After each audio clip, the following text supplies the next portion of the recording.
कक्षा 11वीं अर्थशास्त्र में आज हम लोग अध्याय 21 निर्धनता पावर्टी का अध्ययन करेंगे।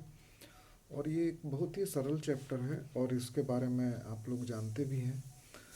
तो सबसे पहले हम लोग देखेंगे कि निर्धनता का अर्थ क्या है।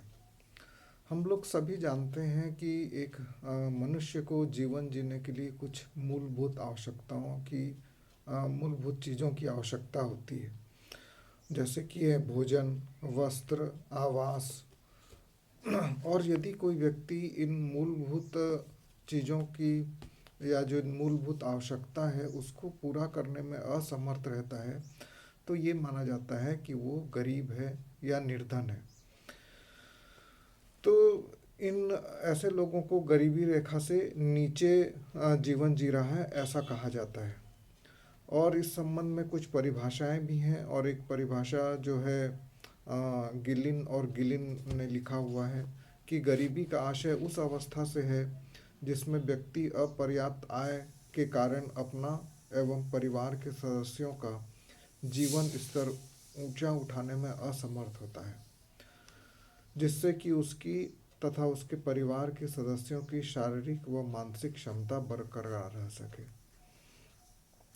तो देखा जाए तो गरीबी एक सापेक्षिक शब्द है और देश काल और परिस्थिति के अनुसार उसको परिभाषित किया जाता है।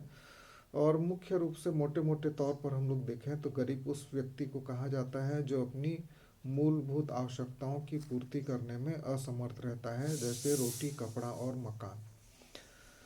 गरीबी शब्द का प्रायः दो अर्थों में किया जाता है। पहला है एक सापेक्ष गरीबी और दूसरा है निरपेक्ष गरीबी।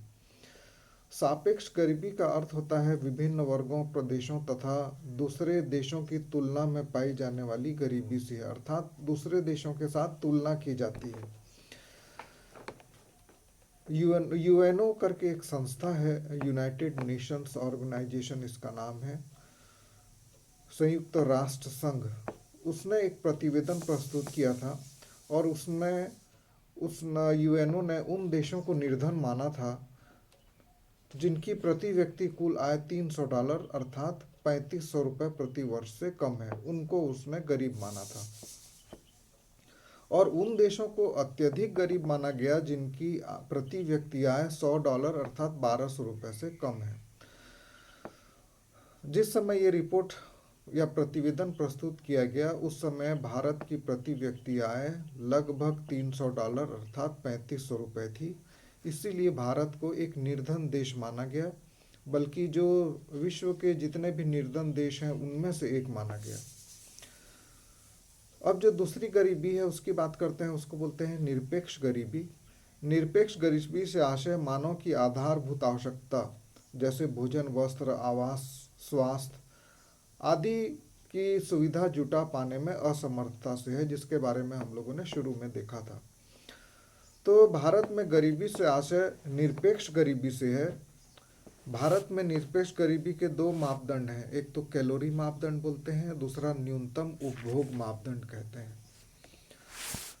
भारतीय योजना आयोग के अनुसार, जिसका नाम अब नीति आयोग हो गया है, यदि किसी व्यक्ति को गांव में 2400 कैलोरी भोजन नहीं मिलता, मतलब दिन भर का भोजन करने के बाद उसको 2400 कैलोरी नहीं मिलता गांव में, और शहरों में 2100 कैलोरी नहीं मिलता, तो उसको निर्धन व्यक्ति कहा जाएगा। यदि पौष्टिक आहार को रुपयों में परिवर्तित करें तो ₹107 प्रति व्यक्ति प्रति माह गांव में और ₹122 प्रति माह शहर में आता है। लेकिन बाद में गरीबी की परिभाषा में संशोधन किया गया और ग्रामीण क्षेत्रों में 11,060 और शहरी क्षेत्रों में 11,850 रुपये वार्षिक उपभोग को गरीबी का मापदंड माना गया, और वर्तमान में इसको बढ़ाकर 15,000 रुपया कर दिया गया है, अर्थात 15,000 से कम जितने व्यक्ति कमाते हैं उनको गरीबी रेखा से नीचे माना जाता है। अब हम लोग गरीबी के प्रकार भी देखेंगे। इसमें एक तो है शहरी गरीबी और दूसरा है ग्रामीण गरीबी। शहरी गरीबी अर्थात जो लोग शहरों में निवास करते हैं, नौकरी व्यापार वाले कार्यों में लगे रहते हैं, लेकिन इतना नहीं कमा पाते कि अपनी आवश्यकताओं को पूरा करें, तो वो निर्धन की श्रेणी में आते हैं। और ये जो गरीब होते हैं, ये अपनी न्यूनतम आवश्यकताओं को भी पूरा नहीं कर पाते, जैसे कि रोटी, कपड़ा और मकान। इसी को हम शहरी निर्धनता कहते हैं। जो औद्योगिक शहर हैं, वहाँ पर बड़ी संख्या में मजदूर निवास करते हैं, लेकिन उनको इतनी मजदूरी नहीं मिल पाती कि वो शहरों के हिसाब से अपने खर्चों को पूरा कर सकें, और उनका जीवन बहुत ही दयनीय दशा में रहता है। लोग फुटपाथ में सोते हैं और छोटा मोटा काम करके अपना गुजारा करते हैं। तो ये इसी को शहरी निर्धनता कहते हैं। अब दूसरा देखेंगे हम लोग, ग्रामीण गरीबी क्या होती है। हम लोग ये जानते हैं कि लगभग 75% जनसंख्या भारत में गांव में निवास करती है और उनका मुख्य व्यवसाय कृषि है। और हम लोग ये भी जानते हैं कि हमारे देश की कृषि की दशा जो है बहुत दयनीय है, गिरी हुई है। हमारे देश में प्राकृतिक आपदाएं बहुत आती हैं जिससे कृषि कार्य प्रभावित होता है, जैसे अतिवृष्टि, अनावृष्टि, और इससे करोड़ों की फसल नष्ट हो जाती है। भूमि की सिंचाई नहीं हो पाती क्योंकि सिंचाई के साधन नहीं है, आधुनिक सुविधाएं नहीं है जुताई और बुवाई की, और जो बहुसंख्यक किसान है वो इतनी पैदावार नहीं कर पाता कि उसकी न्यूनतम आवश्यकताएं भी पूरी हो। और इन आवश्यकताओं को पूरा करने के लिए उसको खेती के लिए ऋण लेना पड़ता है, और जिसके कारण वो निर्धन हो जाता है। इसी को ग्रामीण निर्धनता कहते हैं। अब एक बात आती है, जो गरीबी रेखा है, ये बार बार इस शब्द का प्रयोग किया जाता है समाचारों में, टीवी में आप लोग भी देखते होंगे, जब बजट होता है तब देखते होंगे। तो ये जो गरीबी रेखा की धारणा है वो क्या है। गरीबी रेखा की धारणा, जो गरीबी रेखा है वो रेखा है जो उस क्रय शक्ति को प्रकट करती है जिसके द्वारा लोग अपनी न्यूनतम आवश्यकताओं की संतुष्ट कर सकते हैं।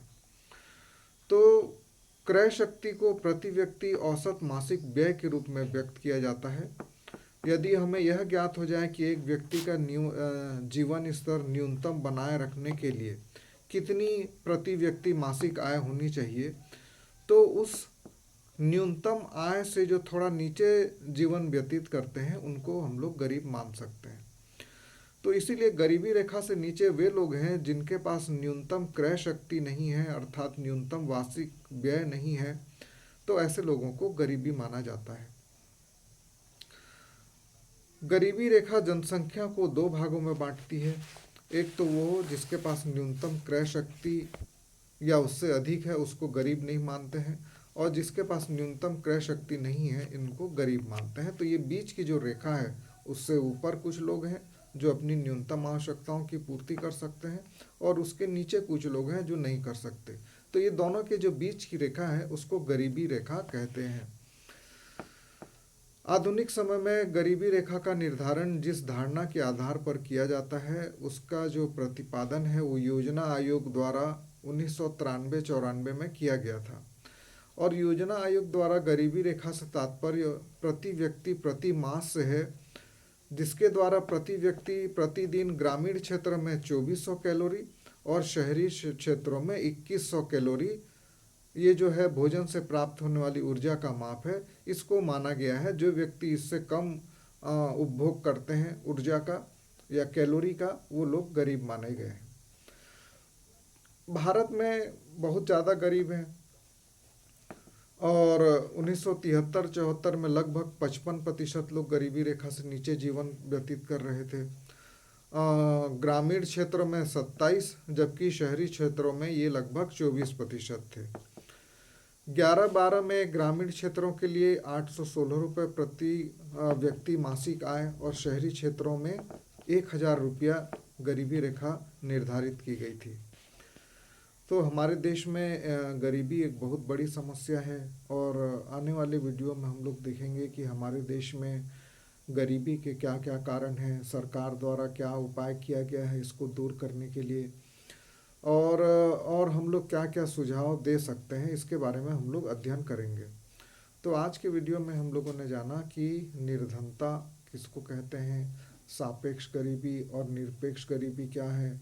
ये भी देखें कि भारत जो है एक निर्धन देश है, अर्थात विश्व के जो निर्धन देश हैं उनमें से एक है हमारा भारत।